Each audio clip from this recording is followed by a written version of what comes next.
Hey, this is AEE bringing you the latest episode of The Accelerator. Make sure to subscribe and stay tuned for the latest in education news.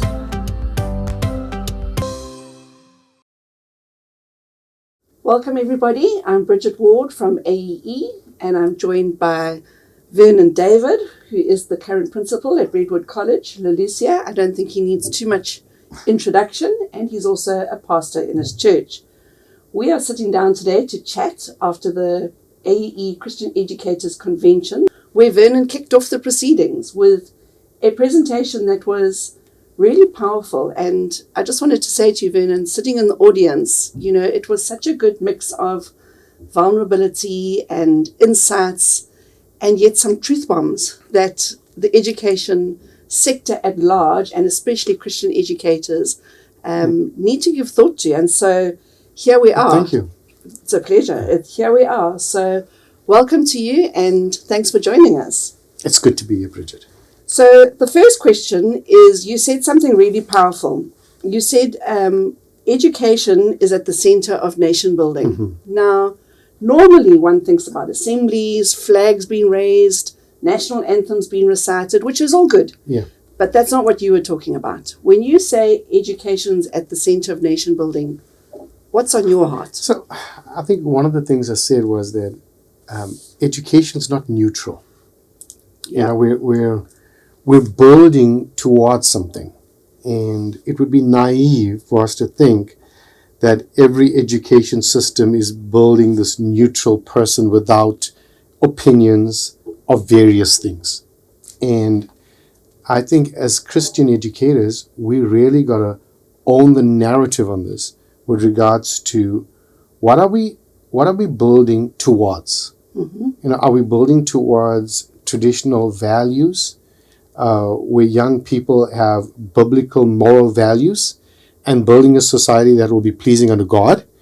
Or are we building something where there's hate towards people, where there's a lack of care towards people, where there's almost a shutting off your voice if I disagree with you? Wow. And if I look at the world as it is right now, a lot of the education, whether it's at school level or university level, it's become very intolerant Yes. of opposing views. Yes. And what people don't realize in education, Mm-hmm. Christian education, and our Western way of thinking, is that we have actually been people in hundreds and hundreds of years that have actually allowed for science to take place. We've Yes. actually allowed for people to have their own voice Yes. and agency.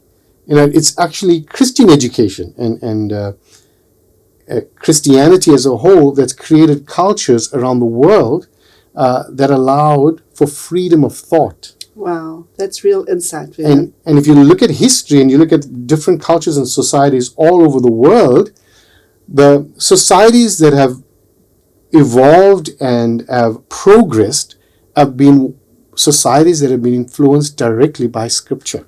That's amazing. So education is neutral. Yep. So that's where. So when I say that, it comes from a deep conviction. I think it was even C.S. Lewis who said, and I'm paraphrasing, but he said any education system that does not have the Bible at its center Mm-hmm. is going to just create clever devils. And I think that's sort of where we are. That is such a powerful statement, and it's something that you said on Friday that sort of caught me in my tracks. You said, what one generation fails to teach, the next pays for. And I think that's a powerful description of the precarious situation we're in South Africa, that our children are not just being taught the things they need to know because of the very environment you're describing, like let's Correct. not upset the apple cart. But as a result, they seem to be paying for it in some way. There's a word that people use, and it's a psychological term called narcissism. Yeah. Right? And narcissism, and I'm not a psychologist, but a narcissist basically is a person whose focus is all about himself. Yes. And how everything impacts him and what they can get out of it. And I feel as if we have a culture that's based on what can I benefit from this? what's in it for me? And our education system has sort of been driven, if it's outside God and outside Christianity, it's basically driven around what can I get out of it? Ego. Correct. And I think we've got to be careful that we don't just teach children that attaining academic success means life success. Yes. Because anybody who's lived long enough will tell you academic success does not necessarily mean life success. Yes. And so we have an education system based on grades and the ability to memorize information. And we don't actually teach our children how to be happy. So how do we teach them to be happy? I think helping children be grounded in their identity and who they are becomes the baseline of, am I fulfilled or not? Yes. Yes.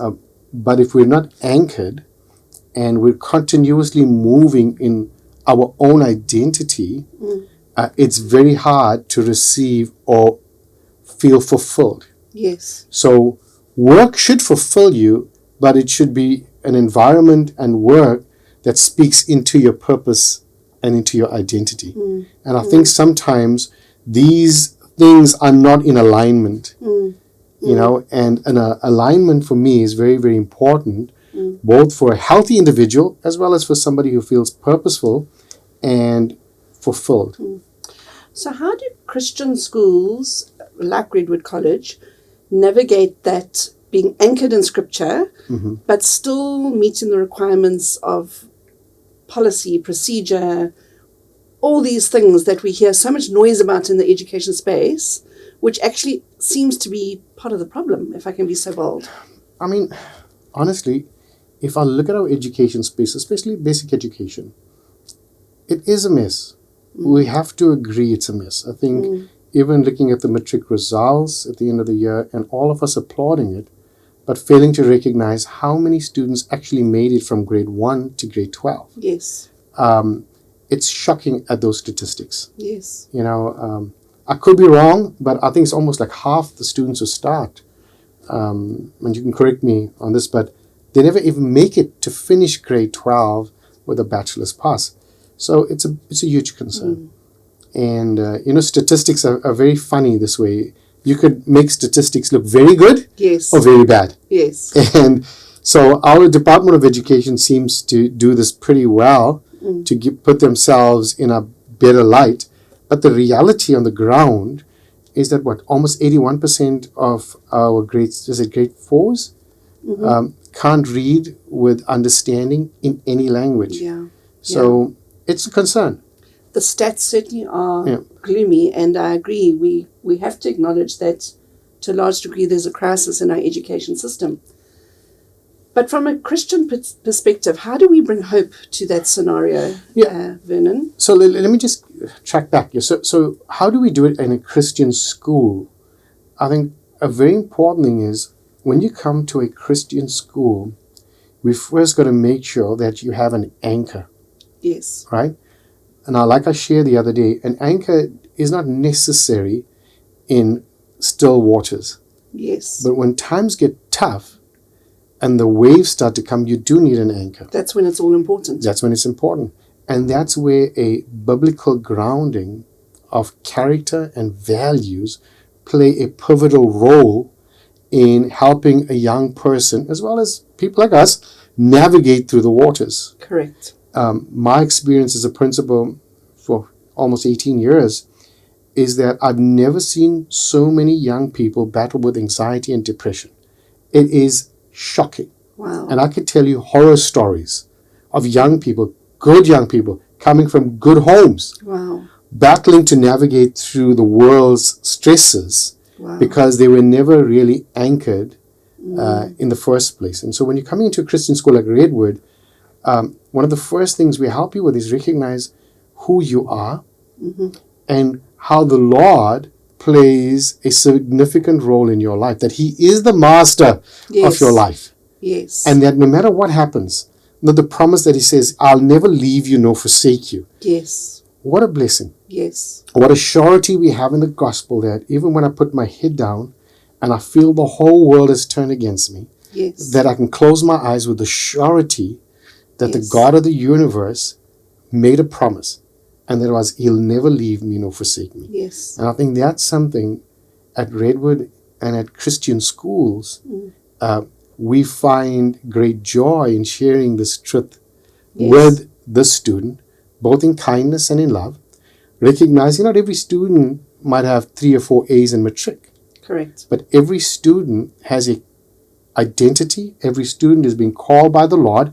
Every student is loved by God immensely. And every student has limitless potential.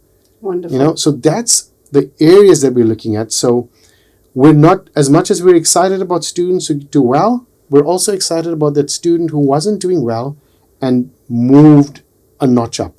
Absolutely. So it's that 0 to 100 theory that you might not be, it's little degrees of movement and progression from 0 to 100. Wonderful. And whichever space you're in, as long as you're tracking in the right direction, we're happy. You're moving. Yeah.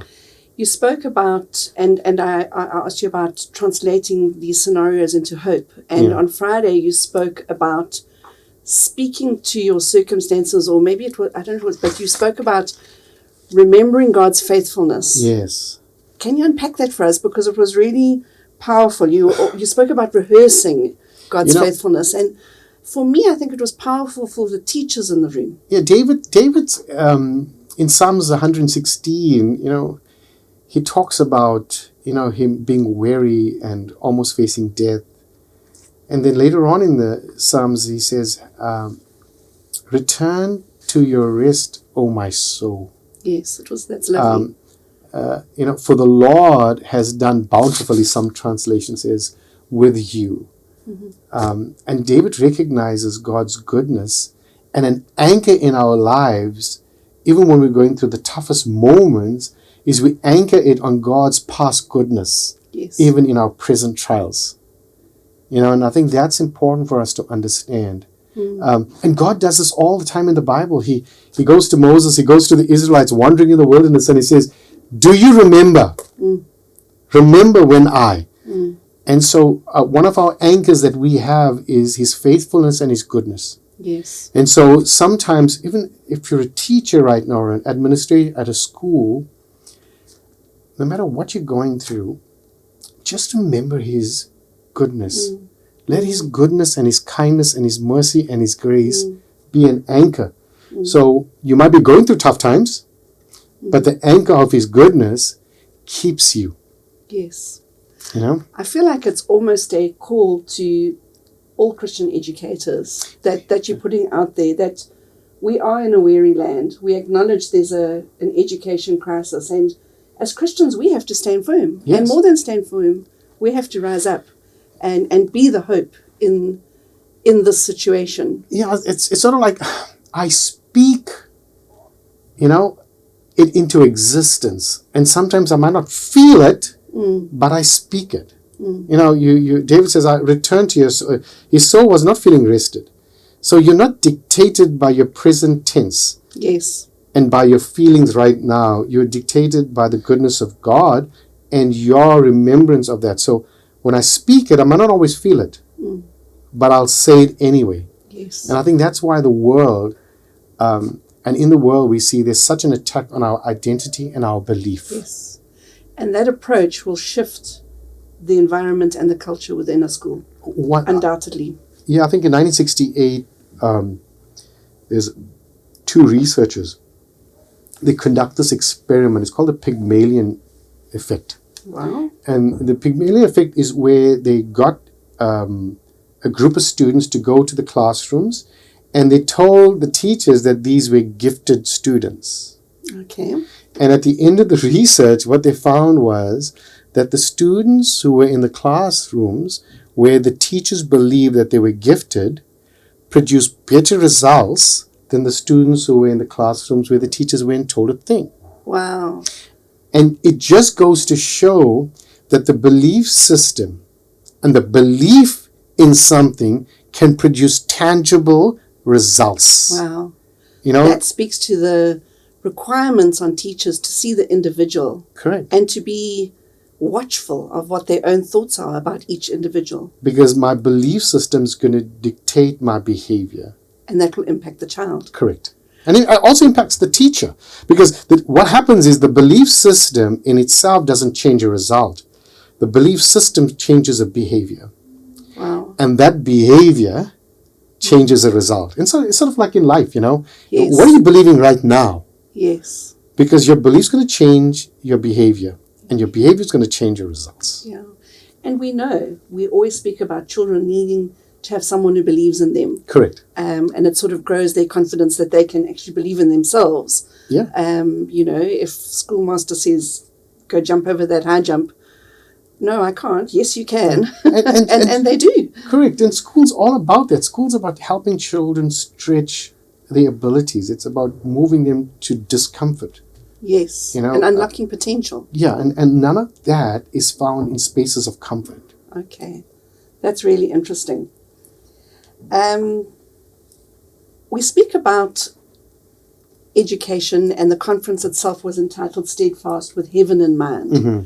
So taking more of an eternity perspective, how can educators find a way not so much to measure success today, but within that eternity context, whilst also balancing these children need to learn what they need to learn? I think in a teacher's mind, they work through years, right? And a teacher will work with a child at grade 5, and then the child moves on to grade 6.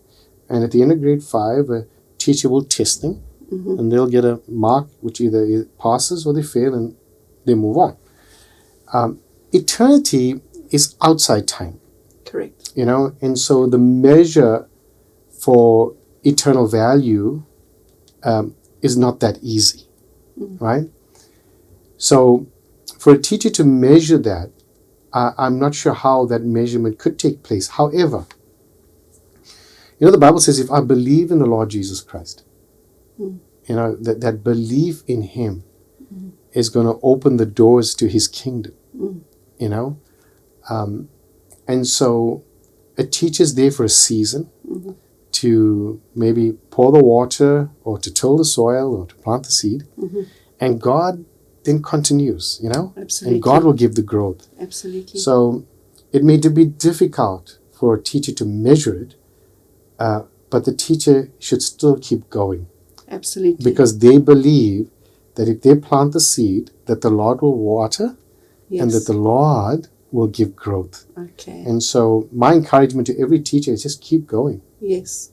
You also said something about looking at a child and saying, are they a little more anchored Yes. than when they arrived? And I thought that was lovely because, yes, they've got to learn their maths and ABCs, but at the end of that time, when that child goes on to the next grade, I think it would give teachers so much peace if they can go, he or she is more anchored than when they arrived in my classroom. I think that to me is so much more important than anything else. We want the students to get good results. We want the students to do well in sport. We want the students to do well in a lot of things. But being anchored in God 100%. is fundamentally why Christian schools exist. Correct. Because there's no such a thing as you will bypass tough times. No. There's no such a thing. Those waves are going to come. It's going to come. It's going to come. And I tell you what, when you go through the tough times and the valleys in your life, this is where we as Christian schools play a pivotal role in helping shape that child's belief system, both in the Lord and in themselves, so that they actually are able to withstand the attacks of the enemy and they move forward. So I think being anchored is so important. And I think we should talk more about being anchored in our schools, wherever we are, than a lot of other things. Yes. And so being anchored in the Lord, being anchored in His Word, being anchored in the promises that He has given us are so important for us to navigate the tough times in our life, but also to be able to know how to celebrate the great times as well. Yes. Absolutely. So, Vernon, let's take a little bit of a switch here and talk about what really makes education Christian versus other education. And I'm alluding to curriculum and really the sort of fundamentals of what happens in a classroom or a learning center. What makes Christian education Christian? I think fundamentally is Jesus at the center of everything you're doing. Now, I've been in the secular space. Jesus is not at the center. Okay? Wisdom and knowledge that man has accrued. We're going back to the ego. Yeah, is at the center of it. And man continues to eat of the tree of the knowledge of good and evil. Wow. And so in a Christian school and in Christian education, we choose to eat of the tree of life. Wonderful. Right? Whereas in a secular environment, you are eating of the tree of the knowledge of good and evil. And that's the clearest way I can explain that to you. That's amazing. That's the difference. That's amazing. So last word, what would your encouragement be to Christian educators, Christian principals, whether they're in a private Christian school or even a public school? What's your word of encouragement? My word. I've, over the last 18 years, I've had staff in my office completely broken, wearied out, tired. The demands of the education space have changed. The demands of the parents have changed. But the teacher still has 2 hands and 2 feet and only has so much time in the day. Yes. But to the educator, nobody's going to understand what you go through. Yes. So own that. Yeah. Right? The next thing is you have to take time for yourself. Right? If you are not taking time to develop yourself, to grow yourself, look after your own to fill your cup, health. to fill your cup, to spend time with the Lord, it's going to be very, very hard for you to make it. Okay, you need to fill yourself with good things, with spiritual things. You got to sharpen the axe. So those are important things for you to do. I think more than ever before we become hope carriers. I like that phrase, hope carriers. We got to be hope carriers. Yes. Because sometimes all it takes is one word from a teacher that can change a child's life forever. Yes. And that is why I believe teachers are attacked the way they're attacked. Because if I was the devil, all I need to do is misalign that teacher. Keep the teacher misaligned. Keep the teacher in anxiety. Keep the teacher in a survival mode.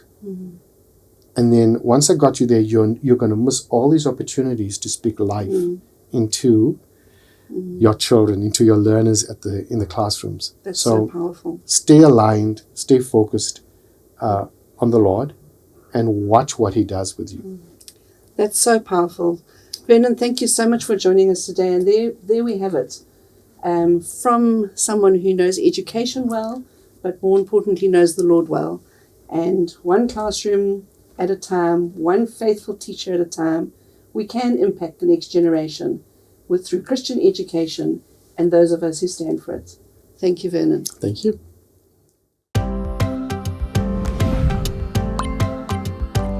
Thank you so much for joining us. If you love what you've heard, make sure to like, follow, share, and subscribe to us on iTunes, Spotify, and YouTube to get the latest scoop on everything education.